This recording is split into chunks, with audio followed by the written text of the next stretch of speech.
Episode 18 యోబు గ్రంథం కష్టాలలో విశ్వాసం మరియు దేవుని మహిమ పార్ట్ 1. ప్రియమైన సహోదర సహోదరీలారా, యేసుక్రీస్తు నామమున మీ అందరికీ వందనాలు. బైబిల్ పుస్తకాల పరిచయం సిరీస్లోని 18వ ఎపిసోడ్కు స్వాగతం. ఈరోజే మా ఎపిసోడ్ చూస్తుంటే మీకు ప్రత్యేక స్వాగతం. గత ఎపిసోడ్లో మనం ఎస్తేరు గ్రంథాన్ని చూశాం. దేవుని పేరు లేకపోయినా ఆయన ఎలా అదృశ్యంగా తన ప్రజలను కాపాడాడో తెలుసుకున్నాం.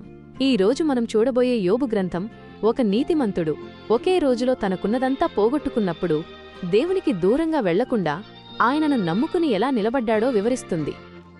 ఈ పుస్తకం యొక్క ప్రాముఖ్యత మరియు లోతును దృష్టిలో పెట్టుకుని ఈ అధ్యాయాన్ని మనం 2 భాగాలుగా చూద్దాం.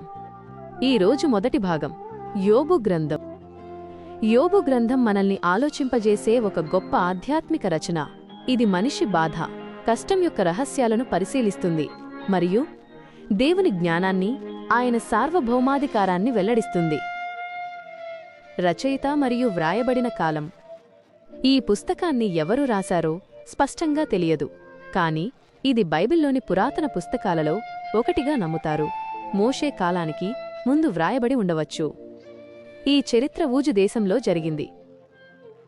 నేపథ్యం: యోబు ఒక ధనవంతుడు, నీతిమంతుడు మరియు దేవుని భయంగల వ్యక్తి. ఆయనకు 10 మంది పిల్లలు, గొప్ప ఆస్తి ఉంది. ఆయన దేవునిని ప్రేమించి చెడును విసర్జించాడు. సాతానుడు దేవుని ముందు నిలబడి యోబు నీతిమంతుడుగా ఉండటానికి కారణం దేవుడాయనకిచ్చిన ఆశీర్వాదాలే అని వాదిస్తాడు.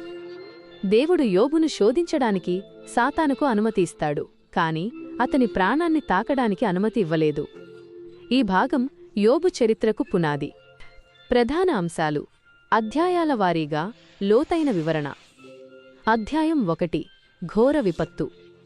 యోబు గ్రంథం మొదటి అధ్యాయం యోబు గొప్పదనాన్ని పరిచయం చేస్తుంది. ఆయనకు 7,000 గొర్రెలు, 3,000 ఒంటెలు, 500 జతల ఎద్దులు, 500 ఆడగాడిదలు మరియు చాలామంది సేవకులు ఉన్నారు. ఆయన ఇజ్రాయేలీల రాజులందరికంటే గొప్పవాడు. యోబు తన పిల్లల కోసం నిరంతరం బలులు అర్పించి వారు పాపం చేయకుండా జాగ్రత్త పడతాడు. అయితే సాతాను దేవునితో యోబు నీతి కేవలం ఆశీర్వాదాల కోసమే అని వాదిస్తాడు. దేవుడు అనుమతి ఇవ్వగా ఒకే రోజులో యోబు తన ఆస్తిని, సేవకులను మరియు తన 10 మంది పిల్లలందర్నీ కోల్పోతాడు. అయినా యోబు తన దుస్తులు చింపుకుని నేలకు సాగిలపడి, యెహోవా ఇచ్చెను, యెహోవా తీసుకొనిపోయెను, యెహోవా నామము స్తుతింపబడునుగాక అని అంటాడు. అధ్యాయం 2 రెండవ శోధన. ఈ అధ్యాయంలో సాతాను మళ్లీ దేవుని ముందు నిలబడి యోబు నీతిమంతుడిగా ఉండటానికి కారణం అతని ప్రాణం బతికి ఉండటమే అని వాదిస్తాడు. దేవుడు సాతానుకు యోబు ప్రాణాన్ని తాకడానికి అనుమతిస్తాడు.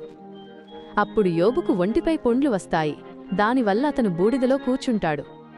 అతని భార్య, నీవింకా నీ యథార్థతను గట్టిగా పట్టుకుని ఉంటావా? దేవుని దూషించి చనిపో అని అంటుంది.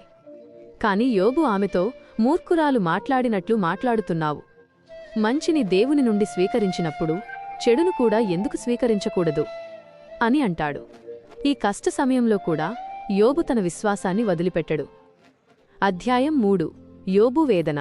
యోబు యొక్క 3 స్నేహితులు ఎలీఫజు, బిల్దదు, సోఫరు యోబును ఓదార్చడానికి వస్తారు.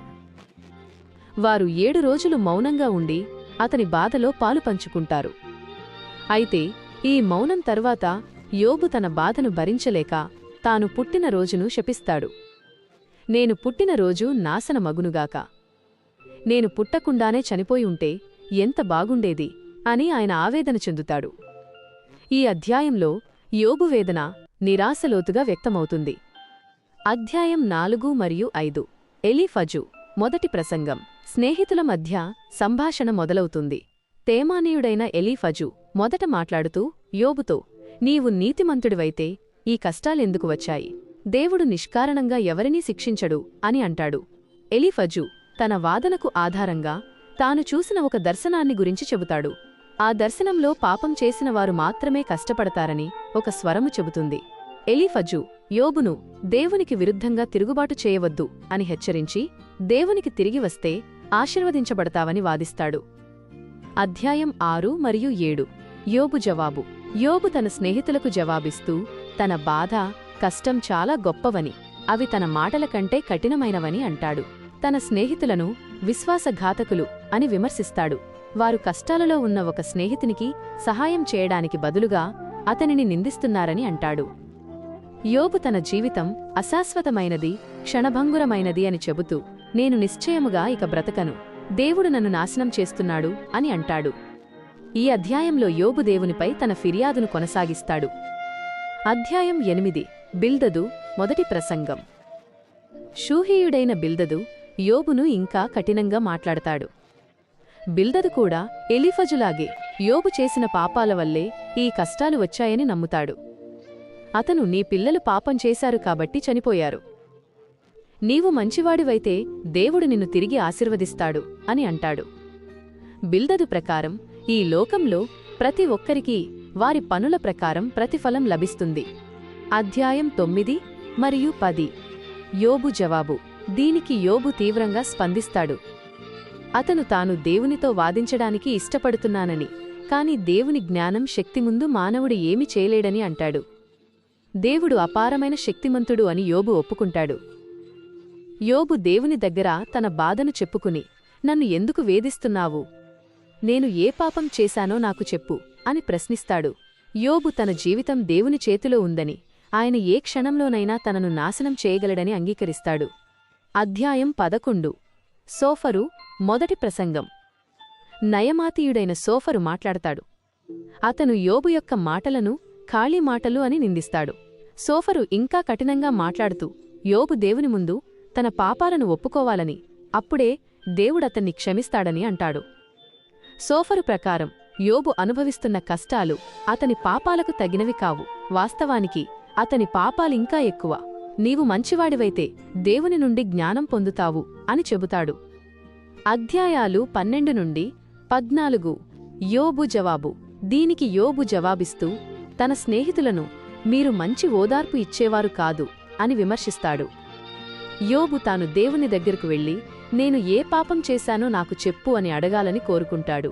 యోబు తన బాధను వివరిస్తూ తన జీవితం అశాశ్వతమైనది, క్షణభంగురమైనది అని చెబుతూ మానవుడు పురుషుని ద్వారా జన్మించినవాడు, వాని జీవితం అల్పమైనది, దుఃఖంతో నిండినది అని అంటాడు. ఈ అధ్యాయాలలో యోబు తన జీవితం యొక్క అస్థిరత గురించి మరియు చనిపోయిన తరువాత మనిషికి ఏమవుతుంది అనే ప్రశ్న గురించి లోతుగా ఆలోచిస్తాడు. అధ్యాయం 15. ఎలీఫజు రెండవ ప్రసంగం. ఎలీఫజు యోబు మాటలకు కోపగించుకుని జ్ఞానమనేది వయసు పైబడిన వారికే ఉంటుందని, యోబుకు లేదని వాదిస్తాడు. ఎలీఫజు ప్రకారం పాపం చేసినవారు మాత్రమే కష్టాలు అనుభవిస్తారు, దుష్టుల జీవితం చీకటిమయం, వారు ఎప్పుడూ భయంతోనే ఉంటారు. ఈ అధ్యాయంలో ఎలీఫజు తన మొదటి వాదనను మరింత కఠినంగా పునరుద్ఘాటిస్తాడు. అధ్యాయాలు 16 మరియు 17. యోబు జవాబు. యోబు తన స్నేహితుల మాటల వల్ల తనకు మరింత బాధ కలుగుతుందని చెబుతాడు. మీరు మంచి ఓదార్పు ఇచ్చేవారు కాదు అని తిరిగి అంటాడు. యోబు తన స్నేహితులు తనను నిందిస్తున్నారని, దేవుడు తనను నాశనం చేశాడని అంటాడు. ఈ అధ్యాయంలో యోబు దేవునిపై తన ఫిర్యాదును కొనసాగిస్తాడు. అయితే తన బాధలో కూడా అతను తన మరణం తరువాత తన నిర్దోషిత్వాన్ని రుజువు చేయడానికి ఒక సాక్షి లేదా దేవునిని ఎదురుచూస్తాడు. ఇది యోబులో ఉన్న నిరీక్షణను చూపిస్తుంది. అధ్యాయం 18. బిల్దదు రెండవ ప్రసంగం. బిల్దదు యోబును నిందిస్తూ జ్ఞానమనేది దుష్టుల దగ్గర ఉండదు అని చెబుతాడు. అతను దుష్టుల దుర్గతి గురించి వివరిస్తాడు. దుష్టుల మార్గం అంధకారంగా ఉంటుందని, వారి కుటుంబం నాశనమవుతుందని, వారికి ఏ నిరీక్షణ ఉండదని అంటాడు. బిల్దదు యోబును దుష్టుడిగా చూసి ఈ మాటలంటాడు. అధ్యాయం 19. యోబు జవాబు. యోబు తన స్నేహితుల మాటలకు మరింత బాధపడి ఎంతకాలం మీరు నా ఆత్మను విసిగిస్తారు అని అడుగుతాడు. యోబు దేవుడు తనను ఒంటరిగా విడిచిపెట్టాడని, తన చుట్టూ ఉన్నవారందరూ తనను విడిచిపెట్టారని అంటాడు. అయితే ఈ అధ్యాయంలో యోబు ఒక గొప్ప విశ్వాస ప్రకటన చేస్తాడు. నా విమోచకుడు సజీవుడు, అంతమున ఆయన భూమిమీద నిలుచును. ఈ మాట యోబు తన బాధలో కూడా దేవునిపై నమ్మకాన్ని ఉంచాడని మరియు భవిష్యత్తులో దేవుడు తనను సమర్థిస్తాడని నిరీక్షించాడు అని చూపిస్తుంది. అధ్యాయం 20. సోఫరు రెండవ ప్రసంగం. సోఫరు కోపంతో దుష్టుల గురించి మాట్లాడుతాడు. దుష్టుల ఆనందం అల్పకాలం మాత్రమే ఉంటుందని, వారి విజయం క్షణకాలం మాత్రమే ఉంటుందని అంటాడు. సోఫరు ప్రకారం దుష్టులకు దేవుని నుండి శిక్ష వస్తుంది. సోఫరు తన మాటల ద్వారా యోబును దుష్టుడిగా చిత్రీకరించి యోబు కష్టాలకు అతని పాపాలే కారణమని వాదిస్తాడు. మన జీవితానికి అన్వయం, హృదయాన్ని తాకే పాఠాలు. ప్రియమైన వారలారా, యోబు గ్రంథం యొక్క మొదటి భాగం నుండి మనం నేర్చుకోవాల్సిన పాఠాలు చాలా ఉన్నాయి. 1. కష్టాలలో దేవుడు ఉన్నాడు. యోబు తన కష్టాలలో ఒంటరిగా ఉన్నాడని భావించలేదు. దేవుడు తనను చూస్తున్నాడని నమ్మాడు. మన కష్టాలలో దేవుడు మనల్ని చూస్తున్నాడని, మనల్ని విడిచిపెట్టలేదని మనం నమ్మాలి. మనం ఒంటరిగా ఉన్నామని భావించినప్పుడు కూడా దేవుడు మనతోనే ఉంటాడు. 2. విశ్వాసం ఆశీర్వాదాల కోసం కాదు. యోబు దేవుని ఆశీర్వాదాల కోసం కాకుండా దేవుడి కోసం మాత్రమే ఆయన్ని ఆరాధించాడు. మన విశ్వాసం కూడా ఆశీర్వాదాలను మాత్రమే లక్ష్యంగా పెట్టుకోకూడదు. దేవునిపై ప్రేమ, ఆయనపై నమ్మకం మన విశ్వాసానికి పునాది కావాలి. 3. ప్రార్థనతో నిలబడండి. యోబు తన కష్టాలలో కూడా దేవునికి ప్రార్థన చేయడం ఆపలేదు. మన జీవితంలో కూడా కష్టాలు, సవాళ్లు వచ్చినప్పుడు ప్రార్థన చేయడం మానుకోకూడదు. ప్రార్థన మనకు ధైర్యాన్ని, ఓర్పును ఇస్తుంది. 4. అన్ని ప్రశ్నలకు సమాధానాలు ఉండవు. యోబు తన కష్టాల గురించి చాలా ప్రశ్నలు అడిగాడు, కాని దేవుడు అతనికి అన్ని ప్రశ్నలకు సమాధానం ఇవ్వలేదు.